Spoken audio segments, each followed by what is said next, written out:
வணக்கம். மஞ்சுமல் பாய்ஸ், அந்த மஞ்சுமல் பாய்ஸ் ஏற்படுத்திய தாக்கம், குணா, கண்மணி அன்போடு அப்படிங்கிற அந்த பாடல், இளையராஜா சாருடைய மெட்டு, வாலி சாருடைய வார்த்தைகள், இதெல்லாம் சொல்ல சொல்ல சொல்ல குணா படத்தை திரும்ப நிறைய பேர் பார்க்க ஆரம்பிச்சிருக்காங்கன்றது சந்தோஷமான செய்தி. நிறைய பேர் என்கிட்ட பேசுனாங்க.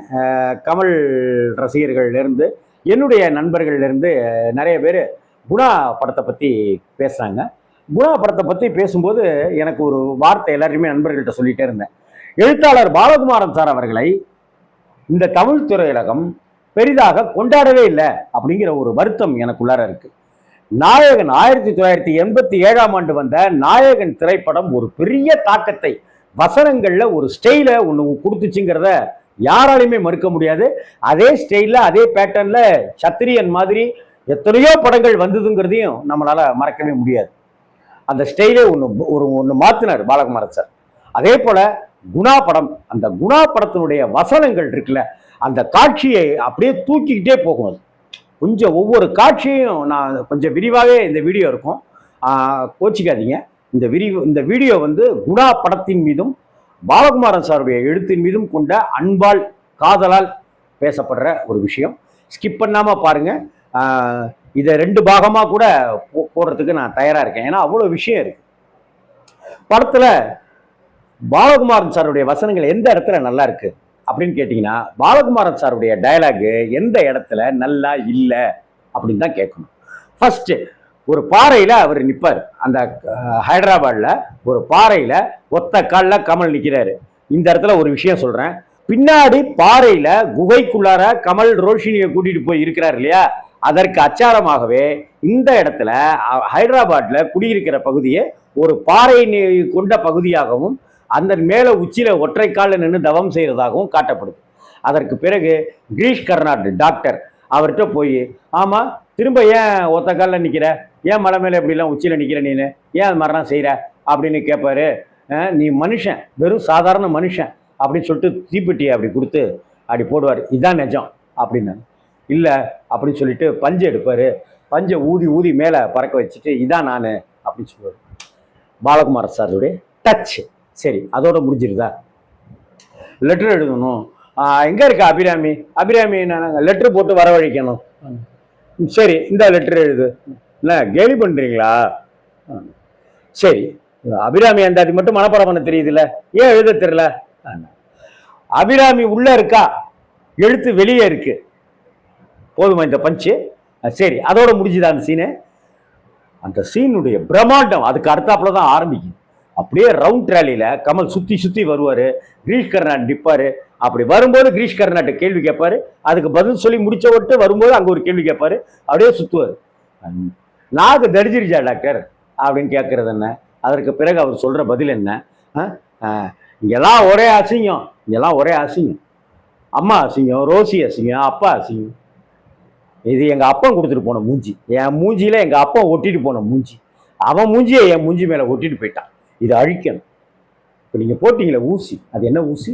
வெண்டைக்கால். அந்த மலை வெண்டைக்கால் வாசம் அடிக்கிற அந்த மலைக்கு போயிடணும், அபிராமியை கூட்டிட்டு போயிடணும், அங்க சிவலிங்க பூஜை பண்ணணும். என்ன டயலாக் இந்த இடம்? சரி, இது முடிஞ்சிருதா?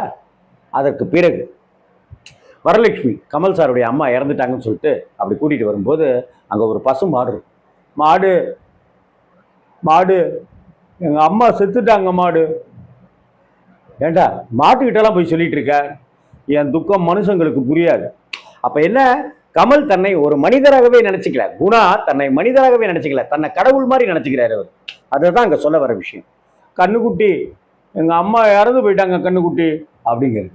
அதற்கு பிறகு உள்ள போய் பார்த்தா அம்மா இருக்குது. லுலுலுவாடா, சும்மா பொய் சொன்ன அப்பதான் உன்னை விடுவாங்கன்னு. லுலுலுவா, லுலுலுவாவா, லுலுலுவாவா அப்படின்னு கையெழுத்து போட சொல்றாங்களா?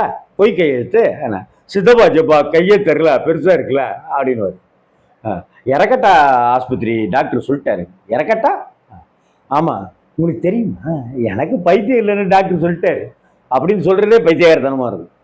அதுக்கப்புறம் சண்டையில இது அவர் மென்டல் அப்படிங்கிறதெல்லாம் தெரிஞ்சு கலாயபுரமாகி, நீ ஆஸ்பத்திரியிலேருந்து நீ கூட்டு வந்து அவமானப்படுத்துற, நீ எனக்கு ஒரு பேப்பரும் வேணாம் கூட, நான் 500 கையெழுத்து போடுறேன் 500 கையெழுத்து போடுறேன் அப்படின்னு வருவார்.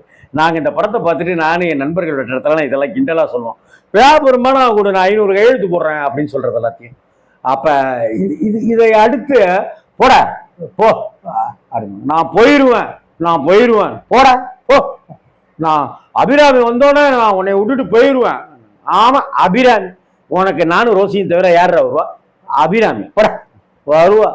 ஆமா மண்ணம் கட்டி அபிராமி வருவா, மண்ணம் கட்டி போட வருவா வருவா வருவா அபிராமி வருவான்னு கத்தி அந்த ஆட்டுக்கல்லை எடுத்து அம்மாவை அடிக்க போய் ஐயோ அம்மாவை அடிக்க போறோம்னு சொல்லிட்டு தன் நெஞ்சில் அடிச்சுக்கிற அந்த காட்சியும் அந்த வசனங்களும் என்ன இது பாலகுமாரன் சாருடைய அது கண்மணி தாமரைன்ற பாலகுமாரன் சாருடைய அபிராமி பற்ற கதையை நீங்க படிச்சிருந்தீங்கன்னா தெரியும்.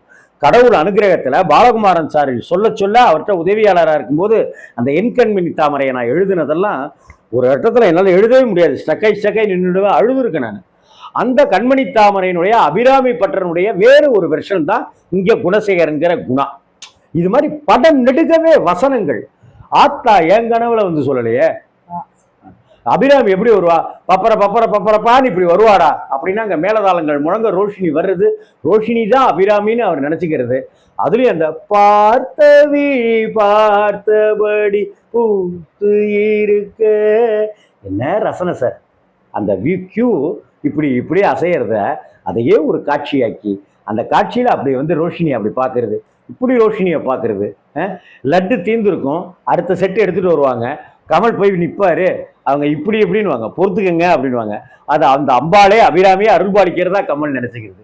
என்ன பிக்சரைசேஷன் பாருங்க. இதற்கு பிறகு ஒரு கட்டத்தில் அங்கே தூக்கிட்டு வந்துடுவார், கமல் தூக்கிட்டு வந்துடுவார் கொடைக்கானலுக்கு.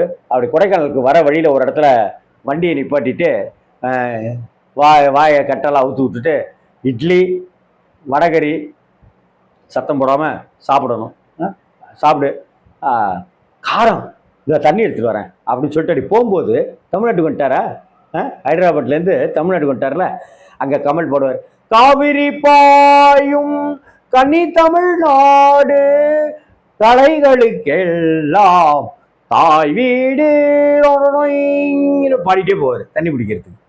அதை இதை அடுத்துட்டு வந்த உடனே மோதிரத்துக்கு வந்துடுவாங்க. அது எப்படி அப்படின்னு மோதுவாங்க, டங்குன்னு விழுந்து அடியே கீழே மயம் கிடப்பாரு. இதே வேற யாராவது செஞ்சிருந்தா அவன் நேரம் செத்துருப்பான், வேற யாரையாவது செஞ்சிருந்தா அவனும் செத்துருப்பான். நானா இருந்ததால சாவல, நீயா இருந்ததால சாவல. நமக்கு சாவு கிடையாது, விதி, எழுதி வைக்கப்பட்ட விதி. என்ன டயலாகுங்க, ஐயோயோ. இதெல்லாம் நாங்கள் படத்தை பார்த்துட்டு தீபாவளி ரிலீஸ் படத்தை பார்த்துட்டு இதே தான் புலம்பிட்டு இருந்தோம், விதி, எழுதி வைக்கப்பட்ட விதி அப்படின்னு. இதெல்லாம் அடுத்தடுத்து ஒவ்வொரு காட்சிகளும் அங்கே போனீங்கன்னாக்கா அந்த சர்ச்சுக்கு, அந்த பாடஞ்ச சர்ச்சு சீனில் போயிட்டு அங்கே குருவிலாம் கத்தும். என்ன சத்தம், பயப்படுறீங்களா, அதுவும் பயப்படுது ஒன்ன மாதிரி அப்படின்வார். நாங்கள் தான் இரு அமைதியாரு அப்படின்னு குருவிகிட்ட பேசுறது. என்ன பாருங்க, பாரதியார் போல காக்கை குருவிகளோட பேசுறதுங்கிற மாதிரி குருவிகிட்ட பேசுகிற காட்சி. அதற்கு அடுத்தாப்புல எப்படியாவது அவர்கிட்டேருந்து எஸ்கேப் ஆயிடணும் அப்படின்னு நினைக்கும் போது அப்படியே அன்பா பேசுகிற மாதிரி இது குணா ஜாகிரத குணா அப்படின்னு. இதுக்கு முன்னாடி ஒரு சீனில் வந்து காரில் அங்கேருந்து சர்ச்சிலேருந்து கிளம்பி காரில் ஏற்றி கொண்டு போயிடுவான், இல்லாட்டா மலையில் நீ நானும் சேர்ந்தே இறக்கிடுவேன் காரை அப்படின்னு சொல்லுவாங்க. அது எப்படி முடியும், சரி பண்ணு பார்ப்போம் அப்படின்னா சல்லுன்னு கார் வந்து ஒரு இடத்துல நிற்கும், ஒரு பாதாளத்தில். நான் நிறுத்த சொன்னேன், நீ தானே நிறுத்துனா, நமக்கு சாவு கிடையாது அப்படின்னு கமல் சொல்லிட்டு கீழே இறங்க. ரோஷினி இறங்குறதுக்கு பார்த்தா ஒரு பெரிய பாதாளம். அப்போதான் கேட்பாங்க, இது உன் பேர் என்ன அப்படின்னு. கமல் சந்தோஷம், அவருக்கு பேரை கேட்டாலும் அபிராமி பேரை கேட்டாலும் குணா சொல்லு குணா அப்படின்னு சொல்லிட்டு போவார். காப்பாத்துறா அப்படின்னு உடனே காப்பாற்றும் போது தான் இன்டர்வல் பிளாக். இதுக்கப்புறம் நீ எனக்கு ட்ரெஸ் வாங்கியிருக்க, நீ வாங்கிக்கலையா அப்படின்னு கேட்பேன். பச்சை கலர் வாங்கிட்டுமா, சரி அபிராமி கலர் வாங்கிக்கிறேன், கண்ணாடி கூலிங் கிளாஸ் வாங்கிக்கிறேன், குல்லா வாங்கிக்கிறேன் அப்படி எல்லாம் சொல்லிட்டு. இதுக்கு அடுத்தாப்புல பார்த்தீங்கன்னாக்கா சாப்பாடு, நீ சைவமா அசைவமா, எனக்கு ரெண்டுமே தெரியும் சொல்லு அப்படின்னு கேட்டு அவங்களுக்கு சமைச்சு கொடுக்குறது. என்ன சமைச்சு கொடுக்கும்போது, ஆமாம் நீ யாரையாவது லவ் பண்ணி அதனால் அதை சேர முடியாமல் போய் அப்படின்னா கமலுக்கு கோபம் வந்துடும். சாப்பாட்டை பாதிலே வச்சுட்டு சாப்பாடு துப்பிடுவேன்.